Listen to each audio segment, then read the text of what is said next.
edition. Tune in for a listen. Travels, movies, and celebrities with Scott and Kristin. Swish edition, it's where we all go. For pop culture silliness from coast to coast. It's where we belong. SwishEdition.com. SwishEdition.com.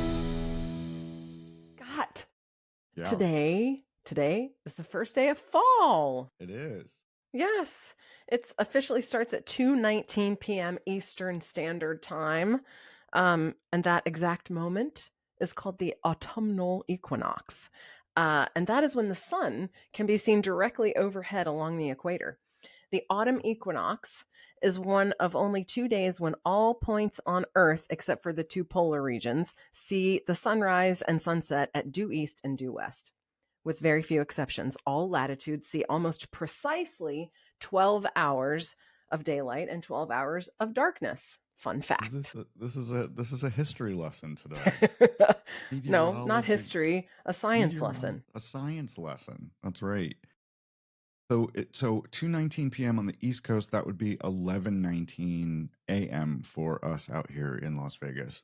That's right. And we're recording this at 7:30. So I have 3 more hours before fall starts.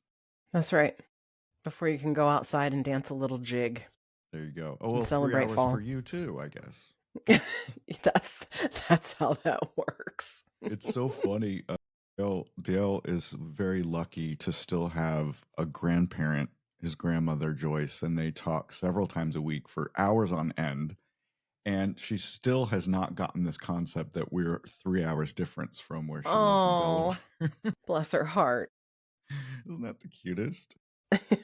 That is cute. Anyway, I think it's amazing. I know that we've mentioned this before, but I knew 3 of Kristin's grandparents, and she knew all 4 of mine.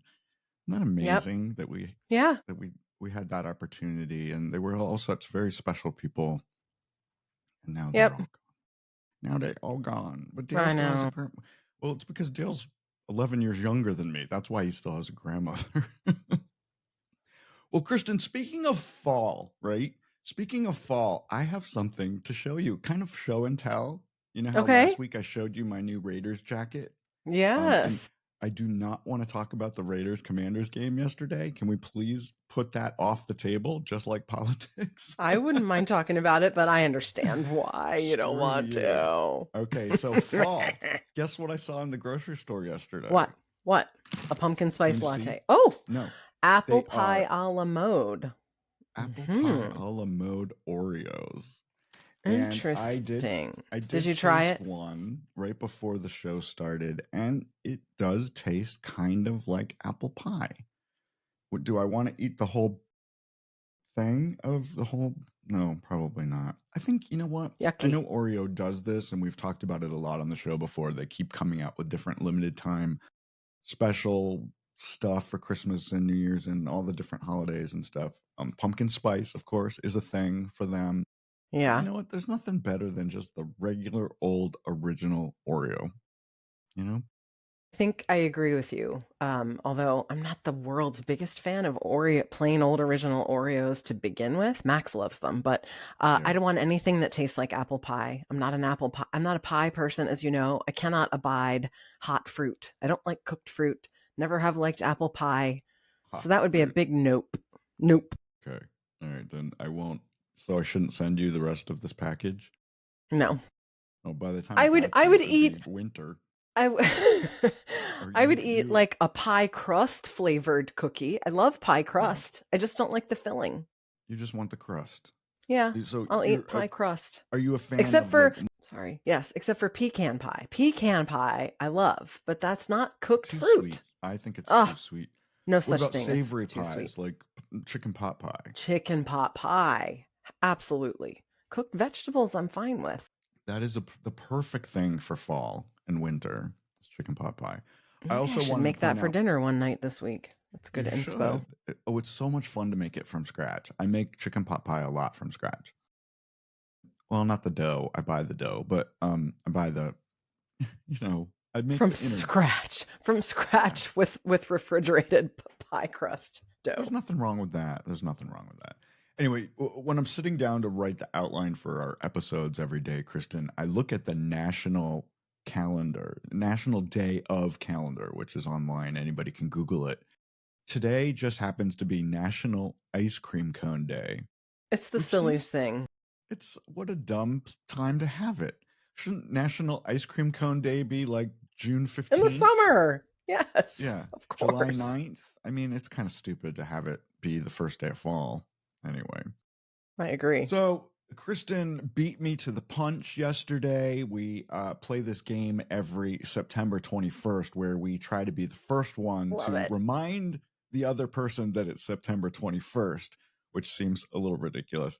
But did you sing it last night? Do you remember? I did. If you did you? So I was what we're singing talking it in my head all day. we're talking about Earth, Wind, and Fire's classic song, September. Of course, one of the best lines is, do you remember the 21st night of September? I do, because I didn't drink last night, so I remember it.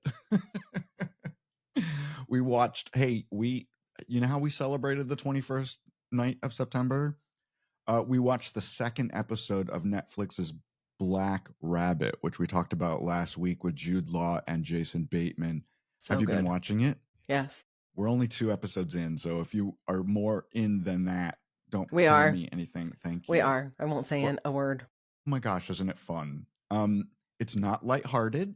Nope. It's very, very much a drama, but it's exciting, and I think both of them are just knocking it out of the park with this show. I do too. I do too. And I saw an interview with Jason Bateman saying how proud he is of it, because of course he's directing, I think, as well as Yes. starring in it. How do you direct? Which is so weird. Andy? How do you direct How do you yourself? direct yourself? I don't know. I think don't that would be know. very strange. But he was saying he's just so proud of this project, and I love Yeah. it so far. It's so good. It's so good. If you guys don't have Netflix, I don't know. There's so much good stuff on there. You should get it. That and Apple TV Plus. Those are my 2 favorites. Well, and HBO, because all the good shit's on HBO. All right. We talked about TV last week. Let's move on. We did. I have a fun fact because we're doing fun facts. Allie Willis, of course. Do you know who that is? I didn't until I Allie read Willis this. is one. She was a former guest on the Swish Edition way back when we were still based in Washington, D.C. And we had a great conversation with her on the phone on the show about writing this song. She worked with Maurice White to write September. She wrote the lyrics for it, which I think is amazing. Maurice White wrote the music and she did the lyrics. But you guys know her and you've listened to her music a million times because she wrote the theme song to Friends. Yeah. Mm-hmm.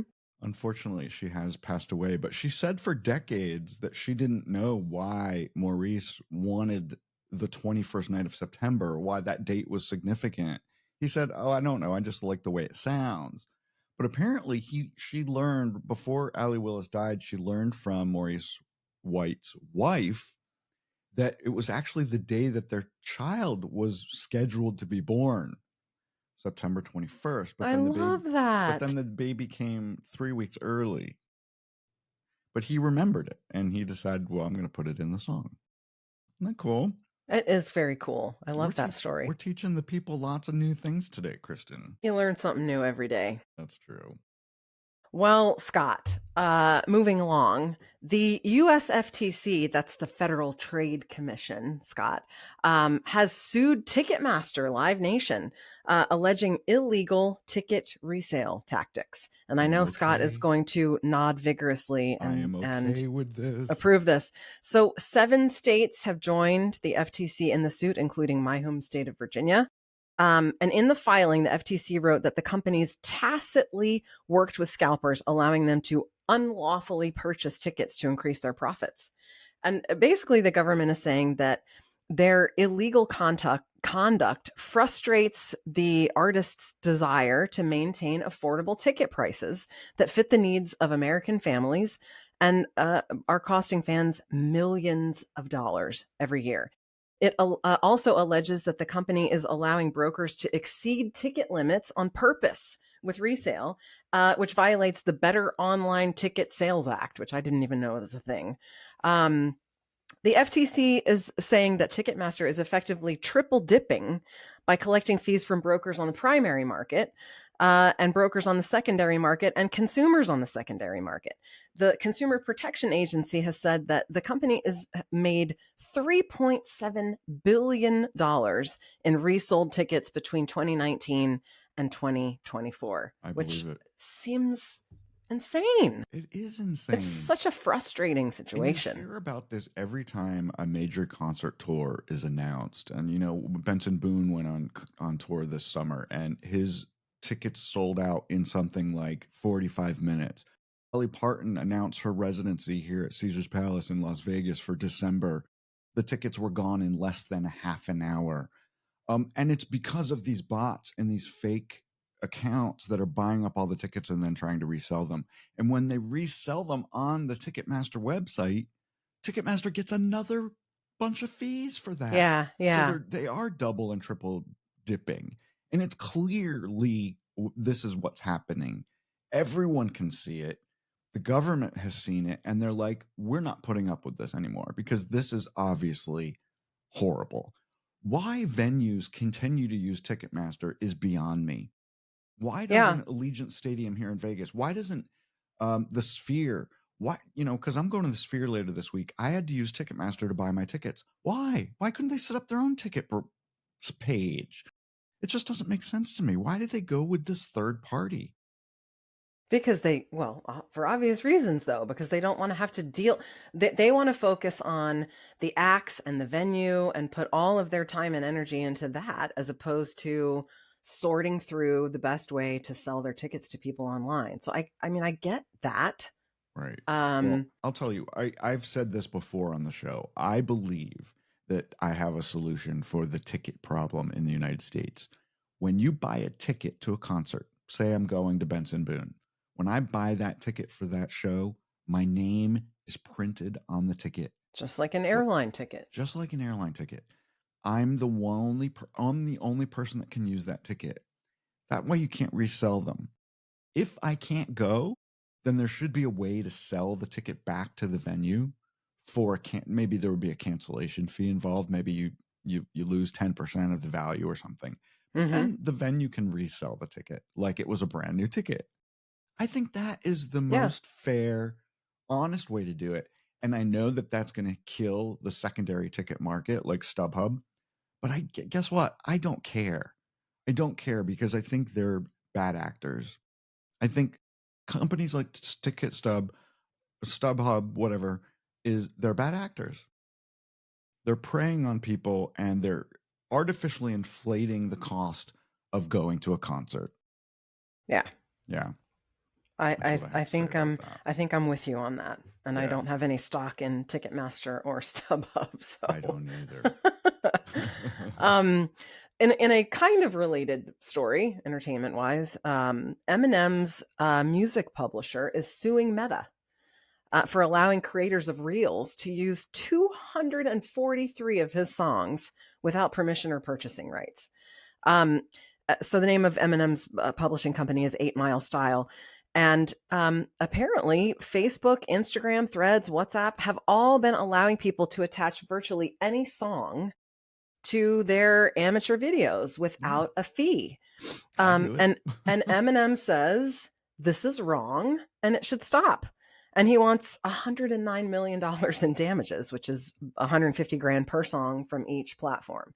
Now, I mean, I get it, but if he wins, this will be the end of content creation as we know it, right? Well, it'll be the end of using someone else's music for your content. Yes, which I think is completely fair. If you want to use September by Earth, Wind and Fire in your video where people are falling down in your backyard and put it up on Instagram, you should have to pay for that, shouldn't you? It's someone else's music.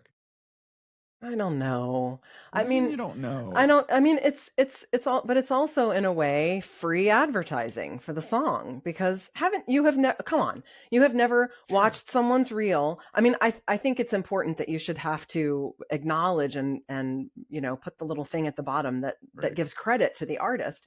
Okay. But who among us hasn't watched a reel or something on Instagram or wherever and said, "Oh, who sings that song? I like that song. Let me look that up." and then I mean, it's a form of free advertising for artists. Too. Okay, well, you could say the same thing about our podcast. We're not allowed to play Madonna's Like a Prayer on our podcast. If I did that, even if I played 10 seconds of it, I could get in big trouble for that. So there's a bit of a double standard there. It's a double standard there. So you're saying, well, amateurs should be able to put it in their videos, but why shouldn't amateur podcasters be able to? I don't know. I see both sides of it. I was just playing devil's advocate, but I mean, well, so if that does happen, most amateur content creator people are not going to want to pay however much it costs to use a licensed song. And so then there might be, so then what? There's going to be a secondary market for people creating music that you can use in your, I mean, I don't know, that could be a whole cottage industry. Well, there already is. I mean, I belong to Adobe Stock. I pay for that every month, and there's lots and tons of music I can use for my various The equivalent projects. of stock photography is now stock music. And right. There's tons of that. All right. We're running out of time, but I want to end with As this usual. last note. I don't think this is political. I think it's just embarrassing. And I think it's disgusting and disrespectful. Oh, dear. It was announced several months ago that the Trump White House was going to host a UFC fight at the White House. Okay. Is this real? Is this for real? Wait, you think I'm making shit up? This is totally real. So this past Friday night, Dana White, who heads up the UFC, went on, I think it was Bret Baier's show on Fox, and he released the first images of what the venue on the front lawn of the White House is going to look like.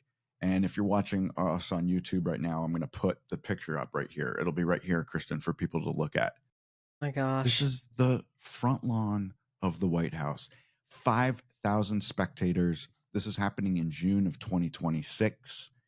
And this is unbelievable. Unbelievable that they're going to have a fight on the sacred ground of the White House. It's completely disrespectful in every possible sense. Absolutely no sense to me why this would be a thing, or why the government would even entertain this idea. Horrendous judgment on their part.